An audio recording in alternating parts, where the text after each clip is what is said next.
The 3D era was marked by a ferocious rivalry between Sega and Sony. Even though Sega Saturn was eventually defeated by PlayStation 1, PS1 still had at least two major competitors. The first one being Panasonic 3DO, which came out even before the rivalry and even found its fans, while the second one was the response presented by our old sport, Nintendo N64. And today, I'm going to tell you about both of these peculiar game consoles. Pour yourself some tea, leave a like, subscribe to our channel, and get comfortable as we are about to begin.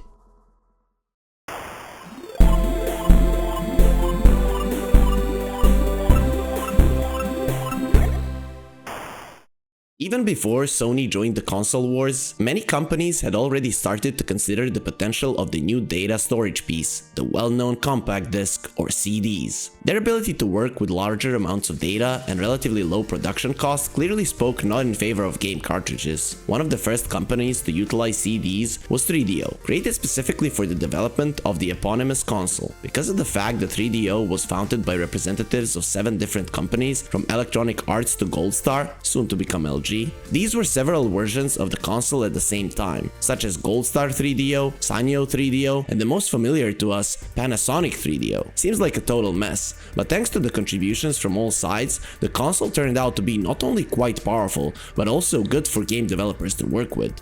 In large part, it was thanks to the company's liberal policy. For example, the console had no regional blocks or copyright protection. You only had to spend your money on the console itself, after which it was only about copying the disc. However, there was still an issue. This time, it was the starting price of $700, because of which the console was considered an entertainment for the rich and posh. The outbreak of piracy, however, was not impressed by the price tag, largely due to the fact that the 3DO library contained some truly great games of its time.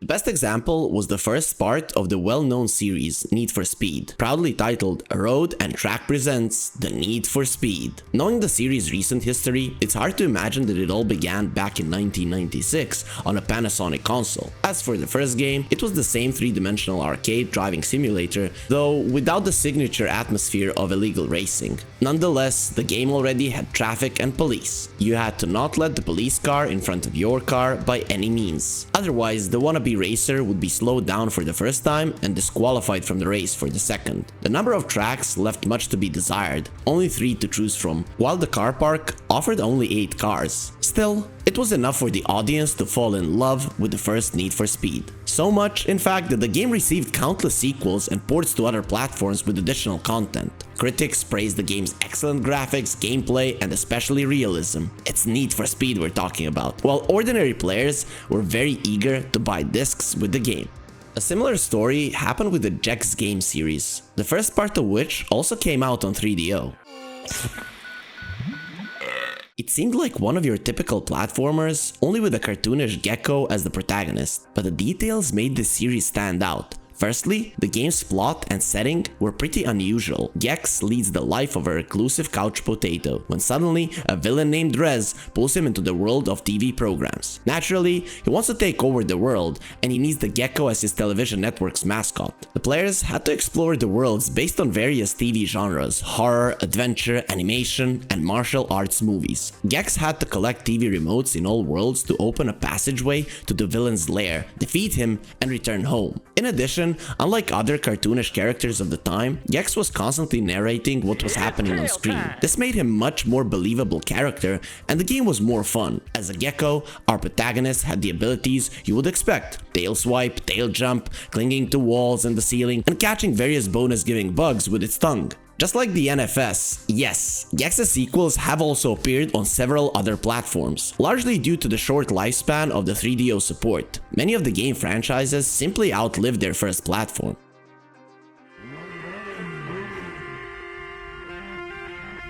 On the other hand, 3DO could also boast the improved versions of games from other consoles. Here I can immediately think of Road Rush, another racing game only on motorcycles. Originally, Road Rush was released on Genesis, then made it to Sega CD, Saturn, PC, and of course 3DO. And if in 1991 Road Rush was just a fun and simplistic arcade racing game, then the 1994 version was something that we would call a wonderful remaster. The first thing that caught your eye was the improved graphics and gameplay. What only looked like a ride on a highway on Genesis now was really it. Of course, the animations still weren't exactly smooth, and graphics consisted primarily of sprites, not 3D models, but this did not prevent you from feeling the bike ahead of you and fight with your contenders. By the way, you could not only overtake them, but also attack them with a multitude of weapons. After all, we're not here for official races. Besides the gameplay itself, the game had 8 characters with different stats, a whole fleet of motorcycles, several tracks with increasing difficulty, and most importantly, cool motorcycle videos and rock music that only added to the ambience.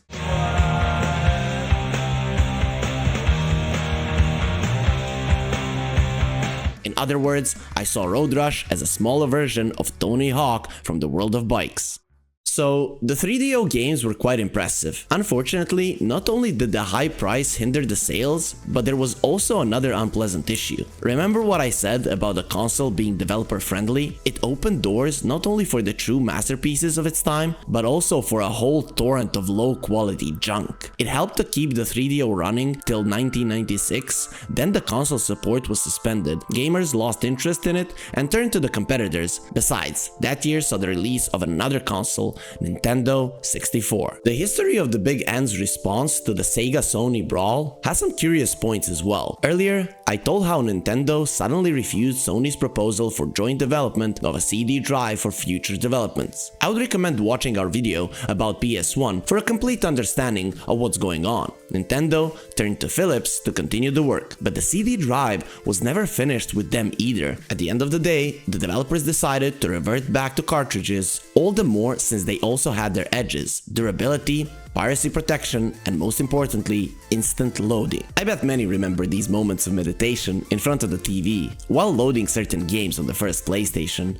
2,000 years later. Nintendo were rather silent about their project, but eventually announced that the new console would be the first 64-bit gaming system, hence the name, Nintendo Ultra 64, which then lost the word Ultra. Another innovation was the joystick, which not only had a peculiar shape, but also the world's first analog stick with the D-pad arrows. Such joystick design was explained by the strong emphasis on 3D graphics, and PlayStation's DualShock was still a year away. It's about time we remembered how this design was realized in games. And there really is a lot to remember. Of course, I'll start with the game that came with the console, Super Mario 64. The new chapter of the plumber's adventures moved into 3 dimensions.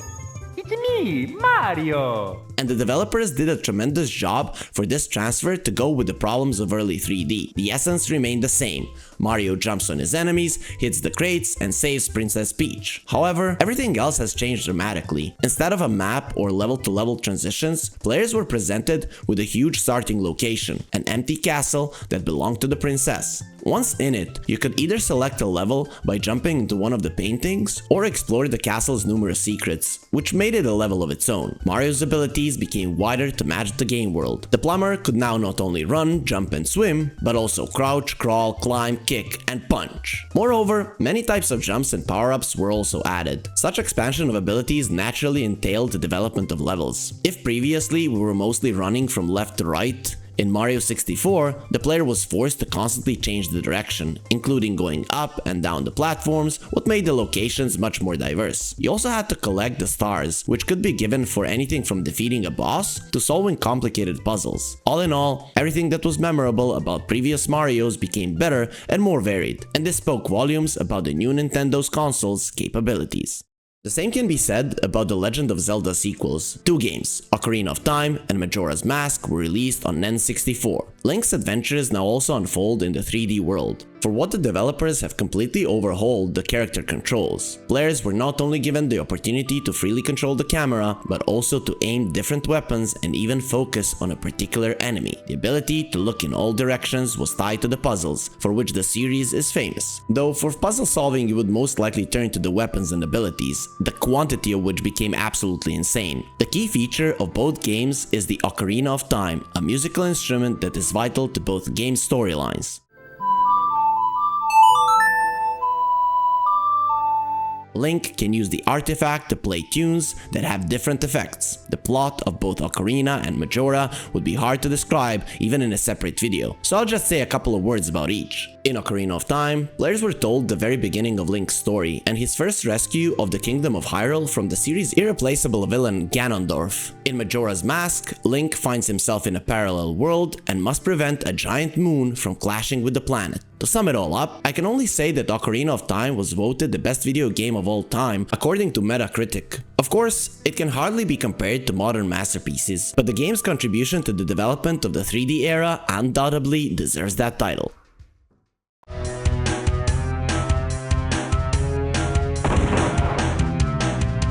Another example of a great contribution to the development of the genre is GoldenEye 007. As you have probably guessed, this is a game about the adventures of the world-famous agent James Bond that was based on the movie with the same name. Originally, the GoldenEye adaptation was planned to be a casual 2D exploration game, but the developers decided to try and make a 3D first-person shooter. Back in the day, GoldenEye was pure joy in every conceivable way. First of all, the plot. Although it differs from the movie, still tried to follow it. Thus, for example, Agent 007 had to explore a Russian satellite station, drive around St. Petersburg in a fast tank, and make his way through the jungles of Cuba. Sure, it was a bit less cinematic than the action movie, but it brought back good memories from watching it. Secondly, the game was quite well made as a shooter. The locations allowed for interesting shootouts, and the enemies didn't let you get bored by spicing things up every now and then. And thirdly, GoldenEye left great space for experiments. For example, you were free not to use the tank at all. The stealth lovers could simply crawl through all levels using only a silenced pistol. The cherry on top was the multiplayer up to 4 users, which enabled to have fun firefights before it became Call of Duty.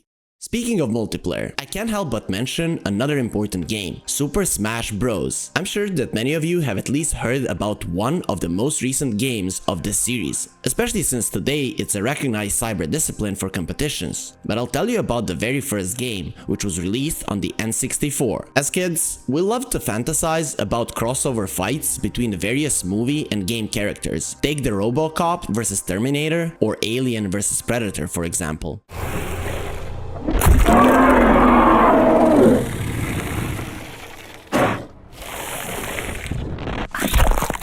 Super Smash Bros. Provided such possibility within the Nintendo universe. I don't think anyone had ever wondered who was stronger, Pikachu or Donkey Kong. Yet Smash Bros. Made us think about that. Players had to choose one of 12 characters and clash like in a fighting game, but not like in Mortal Kombat or Tekken. Instead of a 1v1 combat, the characters were on a small arena all together, and their attacks weakened the opponent instead of damaging him until he flew off the screen. Character controls resembled more those of a platformer, double jumps, blocks, and usage of weapons you could find on the level. However, the whole platformlessness did not prevent you from flying outside the arena, so Super Smash Bros. Was used for beefs between players no less than fighting games. To put it brief, the N64 had almost every chance of being the best console of its generation. And I suppose that is exactly what would have happened if Sony hadn't been conquering the market by then, thanks to the affordability of their console and the great games you could launch on it. But regardless, both 3DO and Nintendo 64